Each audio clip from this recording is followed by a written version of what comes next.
So hello everyone, I welcome you all to Saurabh Pandey UPSC YouTube channel के अंदर। If you are preparing for civil service examination, इस channel से जरूर से जुड़े। पीछे थोड़ा डिस्टर्बेंस हो सकता है, रीज़न मैंने पहले स्टेट किया हुआ है।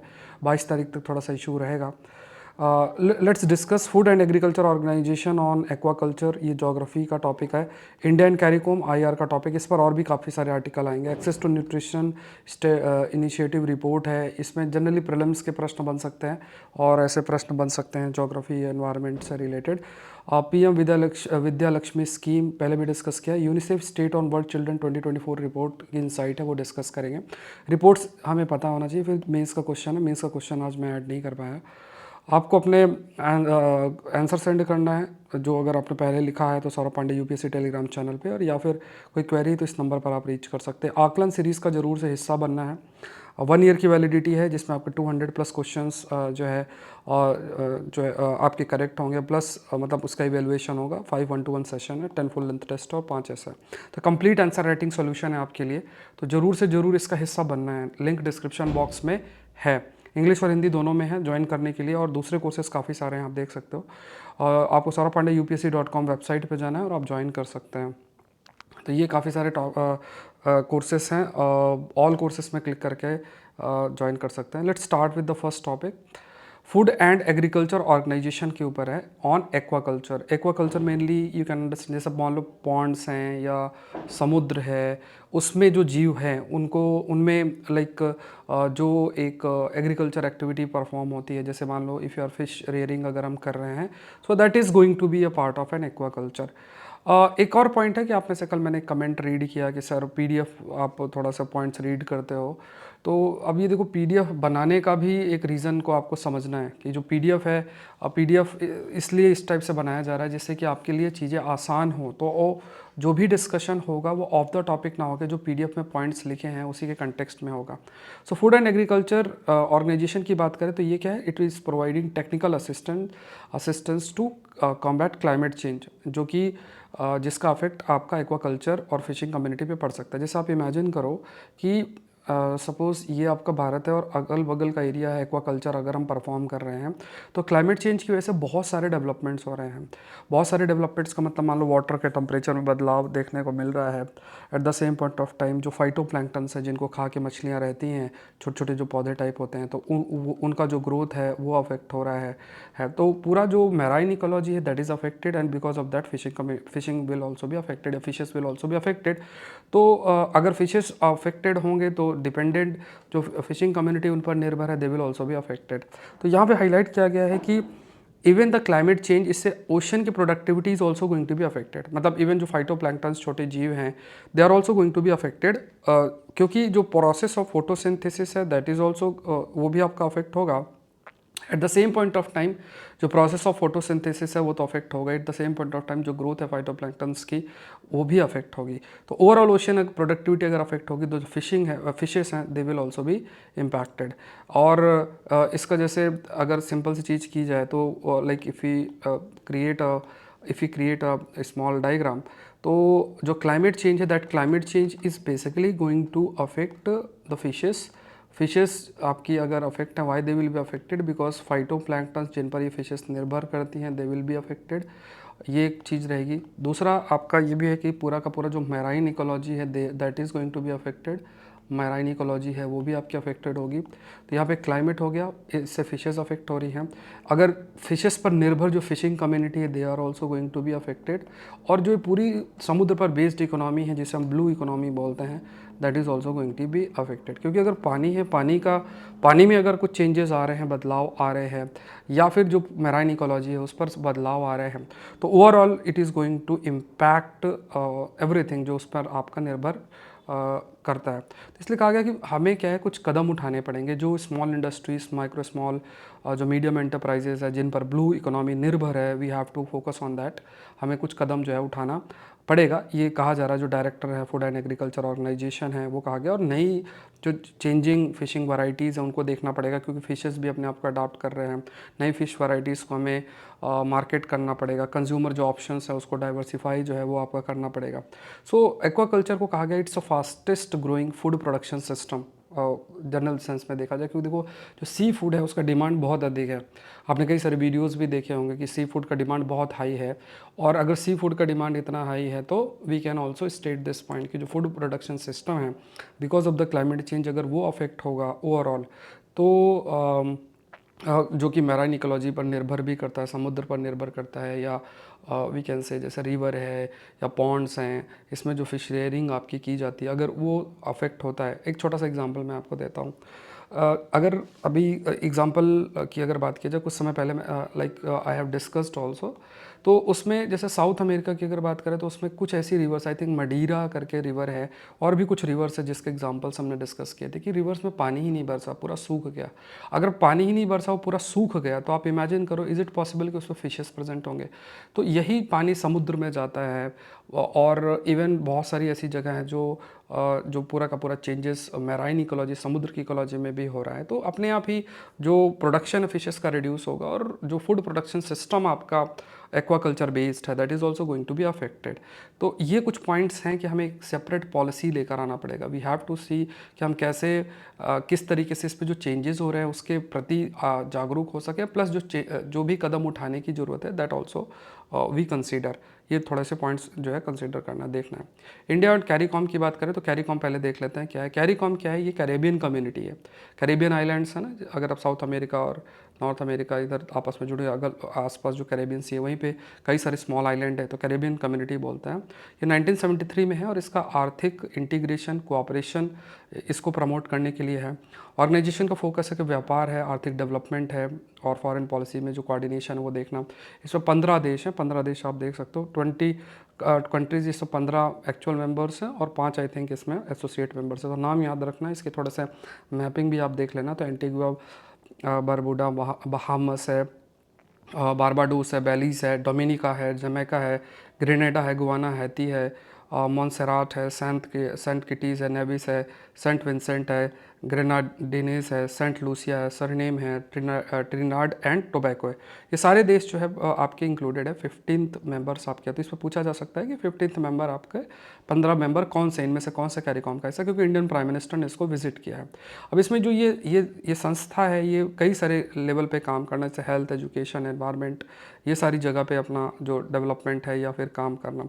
और प्राइम मिनिस्टर जो है उन्होंने विजिट किया है इस जगह पे, और इंडिया कैरिकॉम समिट आपकी हुई है। तो बहुत हाई पॉसिबिलिटी ये भी पूछा जा सकता है कि भारत कैरेबियन आइलैंड के अलॉन्ग क्यों फोकस कर रहा है, या फिर साउथ अमेरिका में भारत का क्यों फोकस है। ये प्रश्न बिल्कुल बन सकता है, इस पर और भी डिटेल आर्टिकल्स आएंगे तो वो डिस्कस करेंगे। अब इंडिया के फर्स्ट विजिट है by Indian head of state to Guyana 50 साल के अंदर, जो कि एक बड़ी बात है। की एरिया जिस पर डिस्कशन हुआ है, ट्रेड है, टेक्नोलॉजी है, टूरिज्म है, इकोनॉमिक जो आर्थिक कोऑपरेशन की बात की गई है, agriculture, food security, health, pharmaceutical and science. और ऑनरेबल प्राइम मिनिस्टर ने सजेस्ट भी किया कि जो प्राइवेट सेक्टर और डिफरेंट जो स्टेक होल्डर्स है भारत और कैरिकॉम कंट्रीज़ के अंदर, वो ऑनलाइन लेवल पे कनेक्ट करें, और जिससे कि ट्रेड, टेक्नोलॉजी, टूरिज्म और इन सबको एक तरीके से प्रमोट किया जा सकेगा। इसके अलावा भारत ने पहले $1 million grant small medium enterprises को दिया है कैरिकॉम के अंदर। अब इस चीज़ को इम्प्लीमेंट करने की बात की गई है। लास्ट मीटिंग भारत और मतलब गवर्नमेंट और जो प्रेजेंट गवर्नमेंट और कैरिकॉम की हुई थी 2019 में, और इसमें रिन्यूएबल एनर्जी और क्लाइमेट चेंज पे फोकस आपका किया गया था। ये फैक्ट्स आपको ध्यान में रखना है। इसके अलावा ये भी है कि फोकस भी किया गया कि जो गुआना के प्रेसिडेंट हैं उन्होंने कहा कि भारत ने कोविड-19 पैंडेमिक में काफ़ी मदद की थी, वैक्सीन अवेलेबिलिटी कराई थी। तो ये भी एक बड़ी बड़ी डेवलपमेंट है, वो उनका भी थोड़ा सा एक पॉजिटिव परसेप्शन जो है भारत के प्रति बना, क्योंकि कोविड-19 के टाइम पे जब वैक्सीन नेशनलिज्म देखने को मिल रहा था, उस समय जो है एक तरीके से मदद जो है वो आपकी की गई भारत के द्वारा। ये चीज़ जो है आपकी हाईलाइट आपकी की गई है, ठीक है।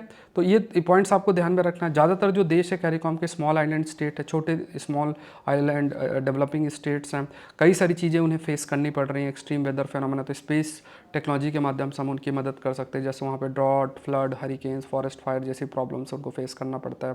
कैरिकॉम जो है वो जॉर्ज टाउन, उसका जो हेडक्वार्टर है जॉर्ज टाउन गुआना के अंदर लोकेटेड है, और उस रीजन के अंदर रीजनल डिप्लोमेसी और इंटरनेशनल रिलेशन में एक महत्वपूर्ण रोल कैरिकॉम जो है प्ले आपका करता है। नेक्स्ट देखते हैं एक्सेस टू न्यूट्रिशन इनिशिएटिव।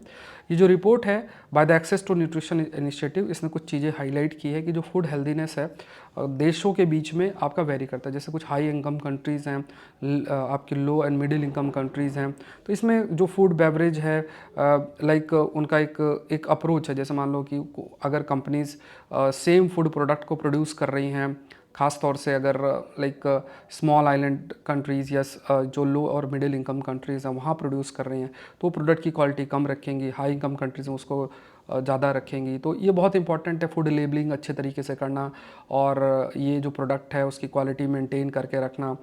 इस टाइप की डिस्पैरिटी नहीं होना चाहिए। तो ये हाईलाइट किया गया है कि global access to nutritional index के माध्यम से जो 5th आया है, तो उसमें कहा गया है कि जो फूड हेल्दीनेस है वो वेरी आपका करता है।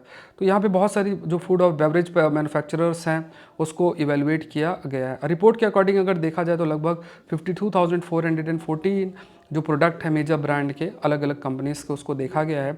और इसमें कहा गया कि जो हेल्थ स्टार रेटिंग सिस्टम है उसमें लाइक 3.5 जो है अच्छा माना जाता है। जो रेटिंग है इसमें कितना जो रिस्क है increasing component energy, saturated fat, sugar, sodium, ये लेवल देखा जाता है। और जो risk decreasing component protein, fibre, fruits, vegetable, nuts और लेग्यूम्स। तो देखो सिंपल सी बात है, जो रिस्क इंक्रीजिंग कंपोनेंट है वो लीस्ट डेवलप्ड कंट्रीज़ में वो ज़्यादा है इन कंपैरिजन टू जो रिस्क डिक्रीजिंग कंपोनेंट है, मतलब प्रोटीन, फाइबर जो भी फूड प्रोडक्ट है उसमें कंपैरेटिवली कम है। जैसे जो पोर्टफोलियो हेल्दीनेस देखा जाए तो लोएस्ट है लो और मिडिल इनकम कंट्रीज़ में उनका स्कोर कम है, और वही हाई इनकम कंट्रीज़ में वो ज़्यादा है। तो ये डिस्पैरिटी थोड़ा ख़त्म करने की ज़रूरत है। सिर्फ 30% जो कंपनीज़ हैं वो अपना जो हेल्दियर प्रोडक्ट है, price healthier product affordably for lower income consumers. तो उनका ये है कि अगर हम ऐसे हाई क्वालिटी प्रोडक्ट्स जो हैं अगर हमें देना है तो हम सस्ते में नहीं दे सकते हैं, तो वो ऐसा कंपोनेंट बनाएंगे जिसमें सैचुरेटेड फैट, शुगर, सोडियम और ये ज़्यादा आपका रहे। फूड पैकेज और लेबलिंग, जिसमें पूरा कोई भी प्रोडक्ट है उसकी सारी डिटेल जो है वो मेंशन्ड आपकी रहती है।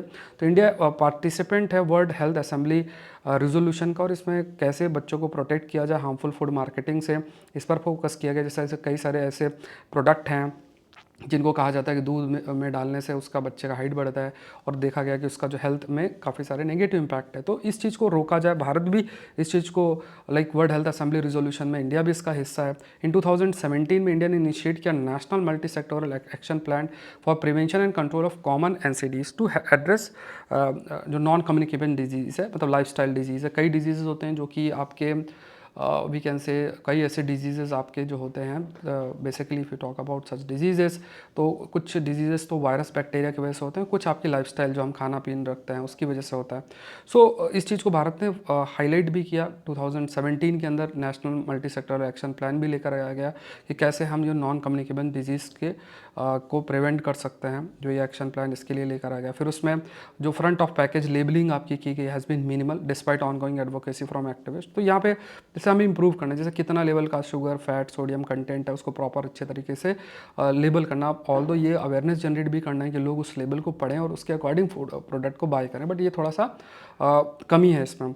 Food safety and standard labelling and display की अगर बात किया जाए, amendment regulation 22 has not advanced in 2 years. तो ये एक ड्राफ्ट लेकर आया गया था जिससे फूड सेफ्टी पे ज़्यादा से ज़्यादा फोकस किया गया, तो उसमें भी कुछ ऐसा डेवलपमेंट अभी नहीं हुआ है, तो उसको भी करना है। फिर जो फ्रंट ऑफ पैक पर लेबलिंग है ये अफेक्टिव हो सकता है, जैसे चिले और मैक्सिको में जिसमें रिड्यूस शुगरी जो बेवरेज कंजम्पशन है वो देखने को मिला। तो यहाँ पे क्या है कि जैसे अगर इंक्रीज स्टार्टिंग में ही कर दिया जाए कि इसमें काफ़ी अधिक शुगर कंटेंट है, ऐसा कुछ कंटेंट है, तो हो सकता है कि लोगों का कंजम्पशन इससे रिड्यूस हो। लेकिन जो कंपनीज उनको ये है कि यार अगर हम पहले से ही सब हार्मफुल चीज़ें हाईलाइट कर देंगे तो हमारे प्रोडक्ट को खरीदेगा कौन। तो बहुत सारे जो प्री पैकेज्ड फूड प्रोडक्ट्स हैं हाई इनकम कंट्रीज़ के अगर देखा जाए तो वहाँ पे मैंडेटरी कई पॉलिसीज़ भी हैं, और कई एनालिसिस भी किया गया जिसमें कहा गया कि वहाँ पे प्रॉपर लेबलिंग आपकी होती है। अब कंपनीज़ के द्वारा भी एक वॉलंटरी एफर्ट लेना चाहिए, जैसे डेवलप्ड देशों में लिया जाता है। तो उस तरीके की जो न्यूट्रिशनल वैल्यू चीज़ें हैं उसको सामने हाईलाइट करना, इसमें ऐसा जो लोअर इनकम कंट्रीज़ हैं वहाँ पे ऐसा देखने को आपका नहीं मिल रहा है। थोड़ा सा डिस्टर्बेंस रहेगा, जैसे मैंने आपको हाईलाइट किया है कि वेडिंग है घर के अंदर और उसमें मैं कहीं कोने में छुप के क्लास ले रहा हूँ। थोड़ा बहुत आसपास अगर डिस्टर्बेंस हो तो उसके लिए मैं थोड़ा सा अपोलॉजी करता हूँ, लेकिन क्लास आपकी ना छूटे ऐसा मेरा प्रयास रहता है। टॉपिक्स जो हैं आपके चलते रहे। आप में से कहीं ने कहा कि सर पीडीएफ आप रीड कर रहे हो, अरे ये पीडीएफ ही बनाने का तो मेहनत है सारा आपका, जिससे समय बचे। अब इसमें क्या है कि समझाने वाला कुछ है, कोई बड़ा चीज़ समझाने की बात हो तो अलग है। देखो 2 चीज़ें मैं फॉलो कर रहा हूँ। ये हो सकता है आप बिगिनर हो तो आपका ये लॉजिक आपको माइंड में ना जाए। पहली चीज़ आपका समय बचाना, बिकॉज़ अब मैं इस टॉपिक को 2 घंटे नहीं कर सकता हूँ। अगर आपकी वो आदत है कि मैं 2 घंटे सेशन लूँ, फिर 2 घंटे आप नोट्स बनाओ, तो आपका सिलेक्शन कभी नहीं होगा। क्योंकि वो फिर आप दूसरी चीज़ नहीं पढ़ सकते हो। तो वो जो सीरियस स्टूडेंट है उसके लिए मेरा एक बहुत ही कैलकुलेटेड वे में स्टेप्स है कि पीडीएफ अच्छे बना दिया जाए। प्रहार बैच चल रहा है तो उसमें आपको माइंड मैप दे दिया जाए, और साथ में जो कंटेंट है, क्योंकि कंटेंट में पूरी मेहनत की गई है, और साथ में वीडियो लेक्चर्स जो है उसको अच्छे से आप सुन लो, जो कि ऑफ द टॉपिक ना हो, इधर उधर बातें ना हो, जो कंटेंट है उसी के अकॉर्डिंग डिस्कशन हो। जो भी एक्स्ट्रा चीज़ें हैं वो पीडीएफ में ऐड की गई है। अगर आपका दिमाग इस चीज़ में थोड़ा सा सोचेगा ना, तो यू विल अंडरस्टैंड कि हाँ ओवरऑल हमारे लिए चीज़ बेनिफिट है। नहीं, मेरे लिए बहुत आसान है कि मैं पेपर की कटिंग डाल दूँ, उसको पीला पीला कर दूँ और बैठ कर ब्लैक बोर्ड में उसको लिख दूँ। आपको बस 2-4 चीज़ें समझ में ज़रूर से आ जाएंगी, लेकिन आपको फाइनली आउटपुट कुछ नहीं मिलेगा। I understand, as a student I can tell this thing. तो ये थोड़ा सा आप लोग समझें कि ये पीडीएफ है, यही आपके लिए बहुत हेल्पफुल है, और वीडियो लेक्चर सुन के पीडीएफ पे नज़र दौड़ाओ, दैट विल हेल्प यू। या फिर अगर आप प्रहार बैच का हिस्सा हैं, जो करंट अफेयर का 2 ईयर्स का करंट अफेयर्स के जो लेक्चर्स मैं अपलोड कर रहा हूँ उसमें, तो उसमें सब कुछ ये भी कवर्ड आपका होगा, कवर्ड आपका, और इसमें पूरा A4 साइज़ में पूरा पीडीएफ माइंड मैप्स और सब कुछ मैं उस पर कवर करके दे रहा हूँ। तो ये आपको डिसाइड करना है, ठीक है। पीएम विद्या लक्ष्मी स्कीम को देखते हैं। स्कीम पर हमने डिस्कस भी किया है, ये आई थिंक 2024 का है ये। तो यहाँ पे टारगेट ऑडियंस क्या है, जो मेरिटोरियस स्टूडेंट्स है, लगभग 860 क्वालिटी इंस्टीट्यूशंस में जो NIRF के अंदर है, वो इसमें इंक्लूडेड है। स्टूडेंट जो इसमें collateral free, guarantor free loan ले सकते हैं ट्यूशन फी और रिलेटेड एक्सपेंसेस के लिए। जैसे कहीं कोई चीज़ बाय कर अगर हम लोन लेते हैं तो उसमें कुछ गिरवी रखनी पड़ती है, कोई गारंटर होना, तो इसमें ऐसा कोई किसी की ज़रूरत नहीं है। एलिजिबल स्टूडेंट्स जो है वो फैमिली से बिलोंग करेंगे with an annual income of up to 8 lakh and are not receiving benefit from other government scholarship. किसी प्रकार के और जो स्कॉलरशिप वो नहीं ले रहे हैं, या जो एनुअल इनकम उनकी लेस देन 8 लाख है। 3% का उनको इंटरेस्ट की वो मिलेगी, छूट मिलेगी। Will be provided for loan up to 10 lakh during the moratorium period, जो कि लगभग 1 लाख स्टूडेंट्स को बेनिफिट करेगा। और उसके बाद सरकार ने काफ़ी सारा पैसा इस पर एलोकेट भी किया है, अराउंड 3600 करोड़ स्कीम फ्रॉम 24-25 से लेकर 2030-31 तक। प्रेफरेंस जो है गिवन किया जाएगा to students from government institutions को, जो है उनको ज़्यादा प्रेफरेंस किया जाएगा। नेक्स्ट देखते हैं UNICEF state of world children 2024 report देख लेते हैं। तो इसमें कहा गया कि जो प्लानिटरी क्राइसिस, पूरा पृथ्वी के अंदर जो क्राइसिस है वो बच्चों को काफ़ी अफेक्ट कर सकता है। इसमें लगभग nearly 1 billion childrens high risk countries के अंदर आएंगे। लॉन्ग टर्म फोर्सेस देखा जाए तो एक तो देखो जो आपका पॉपुलेशन में चेंजेस आ रहे हैं, क्लाइमेट और एनवायरनमेंट में बदलाव आ रहा है, और कई टेक्नोलॉजीज़, अपकमिंग टेक्नोलॉजीज़ आपकी आ रही हैं, तो वो काफ़ी सारे लेवल पे बच्चों को जो है वो अफेक्ट आपके करेंगे। साथ में जैसे अगर क्लाइमेट की बात करें तो उसमें काफ़ी कहीं सूखा पड़ रहा है, कभी ड्रॉट पड़ रहा है, कभी कुछ हो रहा है, तो क्लाइमेट डिस्टेबलाइजेशन, बायोडाइवर्सिटी भी आपकी अगर मान लो पूरा जो biodiversity that is affected, damage हो रही है, तो that is also going to affect overall. तो बच्चे भी इससे अफेक्ट आपका करेंगे ही। पॉल्यूशन भी बच्चों को काफ़ी अफेक्ट करेगा, रेस्पिरेटरी डिजीज़ होगा, कई सारी डिजीज़ देखने को मिलेगा। और अगर एक्सट्रीम वेदर है तो फूड इनसिक्योरिटी की प्रॉब्लम, फूड की एक्सेसिबिलिटी, अफोर्डेबिलिटी, अवेलेबिलिटी जो अफेक्ट होगी। कई वाटर बॉर्न डिजीजेज होंगे, मेंटल हेल्थ इश्यूज़ देखने को मिलेंगे। और 400 मिलियन स्टूडेंट जो faced school closure, extreme weather की वजह से उनके स्कूल बंद हो गए। कई जो राइट्स है, क्योंकि देखो एनवायरमेंटल क्राइसिस भी देखने को मिल रहा है, उसकी वजह से भी लोग को जो एनवायरमेंट रिफ्यूजीज़ के रूप में कहीं बहुत भयंकर बाढ़ आ गया, कुछ भी ऐसा प्रॉब्लम हुआ क्लाइमेट से रिलेटेड, तो लोगों को मूव करना पड़ता है, उसमें बच्चे भी इंक्लूडेड होते हैं। तो ये भी है जो प्रोजेक्टेड पॉपुलेशन है जो इससे अफेक्ट हो सकता है। लाइक अगर देखा जाए चाइल्ड पॉपुलेशन 2.3 बिलियन बाय 2030, और यहाँ पे चाइल्ड पॉपुलेशन में south Asia, east southern Africa, western central Africa, तो ये ज़्यादा अफेक्ट होंगे, क्योंकि जो प्रोन ज़्यादा है क्लाइमेट चेंज की और वहाँ पॉपुलेशन बच्चों की ज़्यादा, दे will also be more affected. फिर कई टेक्नोलॉजी है that is could improve childhood, जैसे AI based neuro technology, renewable energy, इनका पॉजिटिव इफेक्ट चाइल्डहुड में देखने को मिल सकता है। AI सिस्टम का कुछ पॉजिटिव इम्पैक्ट हो सकता है, चाहे एजुकेशन को लेके हो गया और अवेयरनेस जनरेट करने के लिए हो गया, ये भी है। प्लस न्यूरो टेक्नोलॉजी जैसी चीज़ें हैं वो भी बच्चों को अफेक्ट कर सकती हैं, पॉजिटिव नेगेटिव दोनों तरीके से। रिन्यूएबल एनर्जी है तो वो भी पॉजिटिव अफेक्ट कर सकते हैं, क्योंकि इससे कार्बन एमिशन कम होगा तो क्लाइमेट चेंज हम रिड्यूस कर सकते हैं। डिजिटल डिवाइड है हाई इनकम कंट्रीज़ के अंदर, लो इनकम कंट्रीज़ में कंपेरेटिवली ज़्यादा। अब इसमें देखो कई बच्चे हैं, अगर उनके बहुत ज़्यादा डिजिटल डिवाइड है, डिजिटल टेक्नोलॉजी की एक्सेसिबिलिटी बिल्कुल भी नहीं है या बहुत ही कम है, उस स्थिति के अंदर अगर आप देखोगे तो जो हाई इनकम कंट्रीज़ हैं they are going to be less affected, क्योंकि वहाँ पे डिजिटल डिवाइड आपका कम है। लो इनकम कंट्रीज़ में दे will be more affected because वहाँ पे डिजिटल डिवाइड ज़्यादा है, क्योंकि अगर डिजिटल डिवाइड कम है तो उसमें सब लोग डिजिटल टेक्नोलॉजी के माध्यम में चीज़ों को एक्सेस जो है कर सकते हैं। आप आकलन सीरीज़ का हिस्सा जरूर से बने। देखो इसमें मैं आपको बता देता हूँ, ये कंप्लीट सोल्यूशन है आंसर राइटिंग का।